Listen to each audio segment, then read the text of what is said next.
Audiva Cynthia, NIM 2402007, dari Program Studi Agroteknologi Institut Teknologi Perkebunan Pelalawan Indonesia. Saya akan membahas laporan praktikum dengan materi sel dengan dosen pengampu Ibu Salmiati, MPD, PhD. Sel merupakan struktur yang mendasari semua struktur kompleks pada tumbuhan, maka materi tentang sel ini berperanan penting pada mata kuliah botani dasar ini. Apapun yang terjadi pada sel akan mempengaruhi baik secara langsung atau tidak langsung kehidupan dari tumbuhan tersebut. Selain itu, materi tentang sel, terlebih sel tumbuhan, sangat menarik untuk dipelajari. Bagaimana sejarah struktur sederhana ini disebut sel? Bagaimana struktur dasar sel pada organisme? Apa saja zat-zat penyusunnya serta benda-benda hasil metabolisme yang bisa ditemukan di dalam sel tumbuhan tersebut. Setelah praktikum dilaksanakan, diharapkan mahasiswa akan mampu menjelaskan struktur umum sel tumbuhan serta menggambarkannya secara skematik. 2. Menjelaskan bagian-bagian dinding sel. 3. Menjelaskan organel yang terdapat dalam sel, terutama komponen protoplasmik seperti inti, kloroplas, dan plastida lain, aliran sitoplasma. 4. Mengamati isi sel, mengamati komponen non-protoplasmik penyusun sel antara lain vakuola dan isinya, benda-benda ergastik misal macam-macam kalsium oksalat, butir amilum, lender, minyak, butir aleron. 5. Membedakan sel hidup dan sel mati.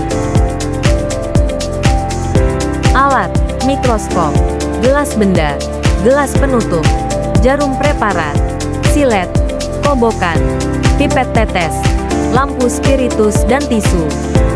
Bahan: daun royo discolored, batang bayam duri, tangkai daun begonia, empulur ketela pohon, daun durian, jagung, cabai, pit, kencur.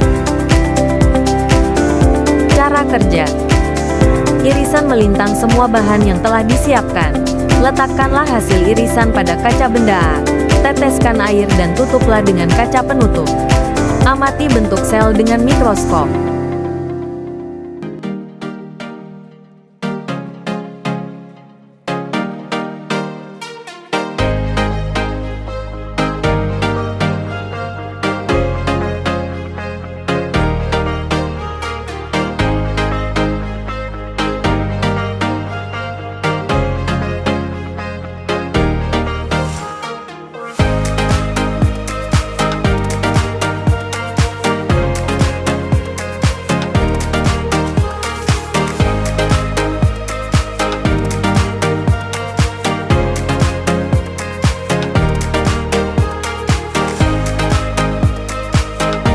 Pembahasan: identifikasi zat kimia yang berperan dalam proses alelopati.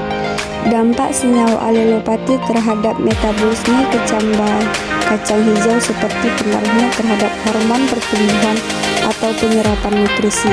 Kesimpulan mengenai hubungan ekologis antara tanaman yang diuji dan lingkungan tempat mereka hidup. Disimpulkan bahwa sel tumbuhan memiliki dinding sel, stomata, dan sitoplasma. Sel gabus pada batang singkong atau Manihotesculanta yang telah diamati di bawah mikroskop memiliki bentuk sel seperti segi enam atau heksagonal. Sel gabus batang singkong juga tersusun rapat dan teratur. Pada sel gabus tergolong sel mati karena pada saat diamati di mikroskop sel tersebut hanya terdapat ruang-ruang kosong pada protoplasmanya. Di situ kita juga dapat menyimpulkan bahwa sel itu ada yang hidup dan ada juga yang mati.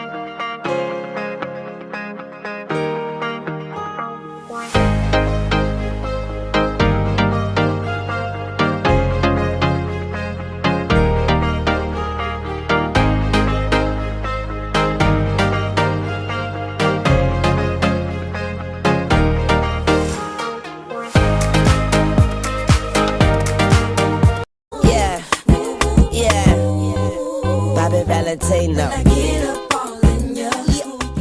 Yeah, yeah, Bobby Valentino.